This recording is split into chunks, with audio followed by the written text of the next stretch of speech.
Yeah, so Agile Experts, we sort of focus on the customer. So we work with customers regularly to try and improve what they do in payroll and HR, with a key focus around compliance and risk mitigation. We do this with a lot of customers across many different sectors. So it's really important that we sort of have a key focus on trying to have that continual improvement in the business that we're working with.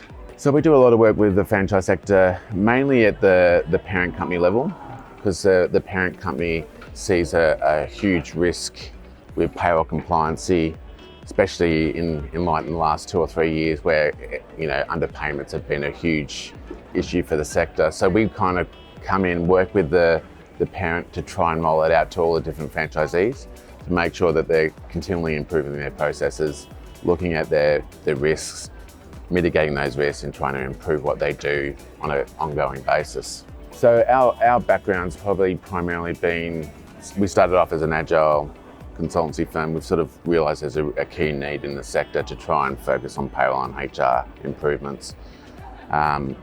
We see a lot of improvements in what clients do because there's a lot of workarounds in a lot of organisations. So they hit an obstacle, they put a workaround in, and sometimes they put several workarounds in over the top of the original workaround. So it's this continual sort of manual interaction. So what we can do is come in, look at their processes, readdress what sort of issues they've got, try and find efficiencies in what they do. And most of the time the customer comes up with a solution with us. So we try and just draw out that knowledge, try and make that optimised to the business needs, and then we implement it with the customer. I think it's because it's so dynamic.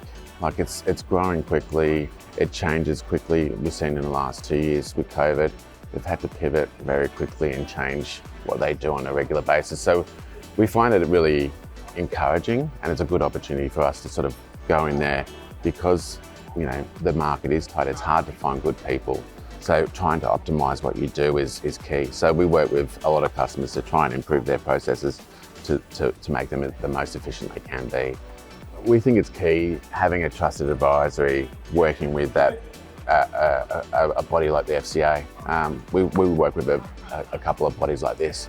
We find it's really helpful to have a connected sort of ecosystem where we can work with other vendors here, and people like WageSafe are kind of a key partner of ours as well. So it's kind of working in collaboration with lots of different vendors to try and come up with a great solution for customers.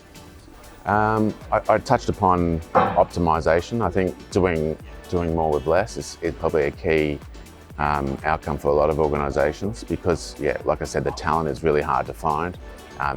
So what we try to do is optimise those processes so you can make them as efficient as possible. 2 is risk mitigation, so making sure that there's no breaches with any compliance or legislation that's been set out in the Australian workplace. So working with customers to make sure they don't have any breaches there. And thirdly is that compliant piece. So going in with customers to work through and ensure they've got enough compliancy checks and balances in place to make sure that their payments going out are spot on. There's no underpayments, there's no overpayments. There's a significant portion of the population that still overpays and underpays their staff. So we're here to try and readdress that.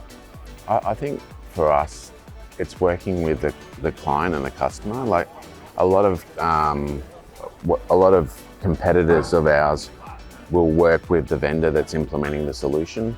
Our take on this is we work with the customer to then find us a vendor and find a solution. So it's kind of flipping the model a bit in terms of what we do. So the key outcome for us is to get those outcomes that the clients specified to us to then draw on our experience in payroll and HR to make sure that they're mitigating those compliance risks that we talked about earlier. I think there's a significant amount of growth. There's a lot of franchisees either starting out, incubating, growing, or maturing. So I think for us, it's a good opportunity to see how they go in that journey through that sort of growth cycle, and just working with them to make sure they've got those compliance, risk mitigation factors, finding the right solution that's going to fit their business model.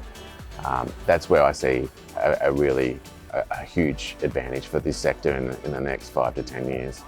And it's disruption, right? There's so much going on. You see a lot of businesses here today that probably weren't here 2 or 3 years ago. So it's an exciting place to be, I think, in terms of the growth of this sector.